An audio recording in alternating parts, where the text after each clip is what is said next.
कभी कभी ऐसा लगता है ना कि हम सब अ, एक ही चीज के पीछे भाग रहे हैं, शांति। हम्म। हम सोचते हैं कि ये अगली नौकरी में मिलेगी, या शायद उस वेकेशन पर, या जब अकाउंट में थोड़े और पैसे आ जाएंगे। बिल्कुल। पर क्या हो अगर ये सब एक एक धोखा हो? क्या हो अगर वो शांति जिसकी हमें इतनी तलाश है, वो कहीं बाहर है ही नहीं, बल्कि हमारे अंदर ही छुपी हुई हो? और क्या हो अगर सफलता का मतलब और ज्यादा पाना नहीं, बल्कि कुछ चीजों को छोड़ देना हो? आज हम इसी सोच की गहराई में उतर रहे हैं। हमारे पास जे शेट्टी की किताब थिंक लाइक अ मॉन्क से जुड़े कुछ नोट्स और लेख हैं। और ये किताब हमें भिक्षुओं के सदियों पुराने ज्ञान को आज की भागदौड़ भरी जिंदगी में लागू करने का रास्ता दिखाती है। तो सवाल ये है कि क्या हम वाकई एक साधु की तरह सोचकर अपनी जिंदगी को बेहतर बना सकते हैं? चलिए पता लगाते हैं। यहाँ सबसे दिलचस्प बात यह है कि इस किताब का पहला ही कदम कुछ सीखने या जोड़ने के बारे में नहीं है। अच्छा।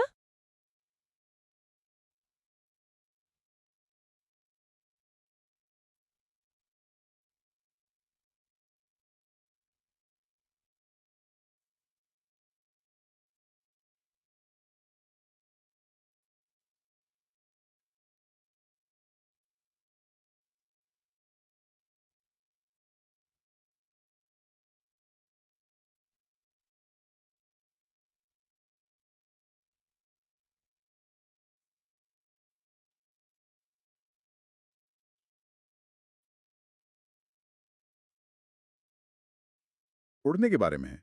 एक भिक्षु की यात्रा ज्ञान हासिल करने से नहीं, बल्कि अपने मन में सालों से जो कबाड़ जमा हो चुका है, उसे साफ करने से शुरू होती है। मानसिक कबाड़। जब मैंने इसके बारे में पढ़ा तो मेरे दिमाग में सबसे पहले अपना सोशल मीडिया फीड आया। हाँ, बिल्कुल। हम बिना सोचे समझे घंटों तक दूसरों की राय, गुस्सा और तुलना अपने दिमाग में भरते रहते हैं। ये तो जानबूझकर अपने घर में कचरा डालने जैसा है। सही बात है। किताब कहती है कि हमारे दिमाग डर, तुलना, अहंकार और गुस्से से भरे हैं। और एक बहुत दमदार लाइन है उसमें। कौन सी? आप एक बिखरे हुए मन पर एक शांत जीवन नहीं बना सकते। बिल्कुल। और भिक्षुओं का तरीका सुनने में बड़ा सरल लगता है, लेकिन असल में बहुत गहरा है। सोचिए, जब ट्रैफिक में कोई कट मारता है और पहला विचार आता है, इसे तो मैं। हाँ हाँ, गुस्सा आता है। भिक्षु का तरीका ये नहीं है कि उस गुस्से को दबाया जाए, बल्कि उसे एक बाहरी व्यक्ति की तरह देखा जाए। मतलब, अरे देखो, मेरे अंदर गुस्सा पैदा हो रहा है। जैसे ही आप उसे नाम देते हैं, उसकी पकड़ आप पर ढीली पड़ जाती है। आप उस विचार से अलग हो जाते हैं। आप वो विचार नहीं रहते।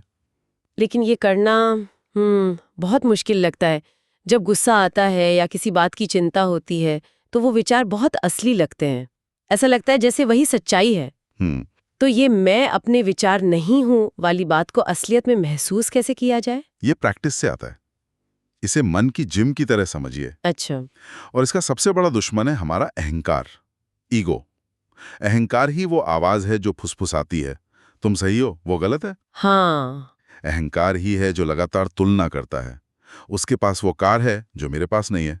उसकी छुट्टियां मेरी छुट्टियों से बेहतर थी। मैंने उससे ज्यादा हासिल किया है। ये तो चलता ही रहता है दिमाग में। और ये तुलना ही है जो खुशी को चुराती है। भिक्षु अहंकार को विनम्रता और कृतज्ञता से बदलते हैं। ये तुलना का खेल अपनी लाप बंद हो जाता है। बिल्कुल। ये मन को साफ करने की बात तो समझ में आती है, लेकिन मुझे लगता है कि कई लोगों को डर लगता होगा कि अगर ये सारा शोर बंद हो गया तो बचेगा क्या?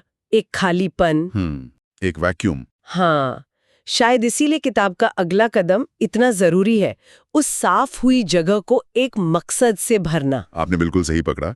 प्रकृति को खालीपन पसंद नहीं है। हाँ। अगर आप अपने मन से नकारात्मकता को निकालते हैं, तो आपको उसकी जगह सकारात्मकता को भरना होगा, वरना पुरानी आदतें वापस आ जाएंगी। बिल्कुल। यहीं पर धर्म का कॉन्सेप्ट आता है, जिसे किताब आपका उद्देश्य या बुलावा कहती है। आपका पर्पस। हाँ, ये वो काम है जिसके लिए आप बने हैं। ज्यादातर लोग जब उद्देश्य के बारे में सोचते हैं तो उन्हें लगता है कि उन्हें नौकरी छोड़कर दुनिया बचाने निकलना होगा। हाँ, कुछ बहुत बड़ा। लेकिन किताब में इसे खोजने का एक बहुत ही प्रैक्टिकल फॉर्मूला दिया गया है। आपका उद्देश्य वहां है जहां ये 3 चीजें मिलती हैं। ओके। आप जिस काम में अच्छे हैं, यानी आपका कौशल, आपको क्या करना पसंद है, यानी आपका जुनून, और दुनिया को किस चीज की जरूरत है, मतलब आपकी सेवा। सही कहा। ये सिर्फ अपने जुनून का पीछा करो वाली सलाह से कहीं ज्यादा गहरा है। हाँ। क्योंकि हो सकता है आपका जुनून वीडियो गेम खेलना हो, लेकिन अगर आप उसमें बहुत अच्छे नहीं हैं या दुनिया को उसकी ज़रूरत नहीं है, तो वो आपका धर्म नहीं हो सकता। लेकिन अगर आप वीडियो गेम खेलने में बहुत अच्छे हैं और आप दूसरे लोगों को सिखाकर उनकी मदद कर सकते हैं, तो अब ये एक उद्देश्य बन सकता है। तो सवाल मैं क्या चाहता हूं से बदलकर ये हो जाता है कि मैं दुनिया को अपनी काबिलियत से क्या दे सकता हूं। बिल्कुल, मैं सेवा कैसे कर सकता हूं। लेकिन इस रास्ते पर चलने में एक बहुत बड़ी रुकावट है, और वो है डर।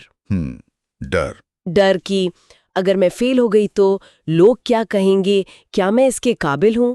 किताब कहती है मन जब भविष्य में रहता है तो डर पैदा करता है। सही बात है, हम उन चीजों के बारे में चिंता करते हैं जो अभी तक हुई भी नहीं है। तो क्या हमें डर से लड़ना है, उससे खत्म करना है? नहीं, और यही एक आम गलतफहमी है। मतलब डर तो बुरी चीज है ना? किताब के हिसाब से नहीं। डर एक सिग्नल की तरह है, दुश्मन की तरह नहीं। कुछ डर हमें खतरों से बचाते भी हैं। ओके। भिक्षु डर को खत्म करने की बात नहीं करते, बल्कि डर के ऊपर अपनी प्रतिक्रिया को नियंत्रित करने की बात करते हैं। वो मन को एक मांसपेशी की तरह ट्रेन करते हैं। और उनका सबसे बड़ा टूल है उनकी सांस। हाँ, सांस। ये थोड़ा अजीब नहीं लगता? इतनी बड़ी चीज डर, और उसका इलाज बस सांस लेना। ये सुनने में जितना सरल लगता है उतना ही शक्तिशाली है। जब भी आप डरते हैं या चिंतित होते हैं तो आपकी सांस छोटी और तेज हो जाती है। हाँ, ये होता है। ये एक ऑटोमेटिक रिएक्शन है। भिक्षु इस रिएक्शन को पलट देते हैं। वो जानबूझकर अपनी सांस को गहरा और धीमा करते हैं। अच्छा। जैसे ही आप अपनी सांस को नियंत्रित करते हैं, आप अपने नर्वस सिस्टम को एक सिग्नल भेजते हैं कि सब ठीक है, तुम सुरक्षित हो। आपका मन भविष्य की चिंताओं से खिंचकर वर्तमान पल में वापस आ जाता है। किताब में एक लाइन है, अपनी सांस को नियंत्रित करें और आप अपने मन को शांत कर लेंगे। बिल्कुल, ये डर को खत्म नहीं करता, बल्कि डर के बावजूद आगे बढ़ने की हिम्मत देता है। तो हमने अपने अंदर के शोर को साफ किया, एक दिशा तय की और डर से निपटने का एक तरीका भी सीखा। लेकिन ये सब तो हमारे अंदर की दुनिया है। जब हम बाहर की दुनिया में कदम रखते हैं, जहां लोग हैं, रिश्ते हैं, तब इन सिद्धांतों का क्या होता है? अक्सर आध्यात्मिक यात्रा को दुनिया से कट जाने से जोड़ा जाता है। ये एक और बहुत बड़ी गलतफहमी है। किताब साफ कहती है, भिक्षु रिश्तों से बचते नहीं हैं, वे उन्हें समझते हैं। समझते हैं? हाँ, असल में रिश्ते ही हमारी प्रैक्टिस का सबसे बड़ा मैदान है। किताब के अनुसार ज्यादातर रिश्ते इसलिए टूटते हैं क्योंकि वो लगाव, उम्मीद और अहंकार पर टिके होते हैं। हम चाहते हैं कि दूसरा इंसान हमें खुश करे, हमें पूरा करे, हमारी हर उम्मीद पे खरा उतरे। ये उन पर एक बहुत बड़ा बोझ डाल देता है। किताब में लगाव और प्यार के बीच एक बहुत बड़ा अंतर बताया गया है, जो मुझे बहुत पसंद आया। बताइए। लगाव कहता है, मुझे तुम्हारी जरूरत है क्योंकि तुम मुझे खुश करते हो। प्यार कहता है, मैं तुम्हारा भला चाहता हूँ। वाह। लगाव डर पर आधारित है, उस इंसान को खोने का डर, जबकि प्यार देने पर आधारित है, बिना किसी शर्त के। बिल्कुल। जब हम ये समझ जाते हैं तो हमारे रिश्ते बदलने लगते हैं। ये एक बहुत जरूरी सवाल उठाता है कि फिर स्वस्थ रिश्ते बनाए कैसे जाएं? कैसे? जवाब है कंट्रोल करने की बजाय देने पर ध्यान देकर।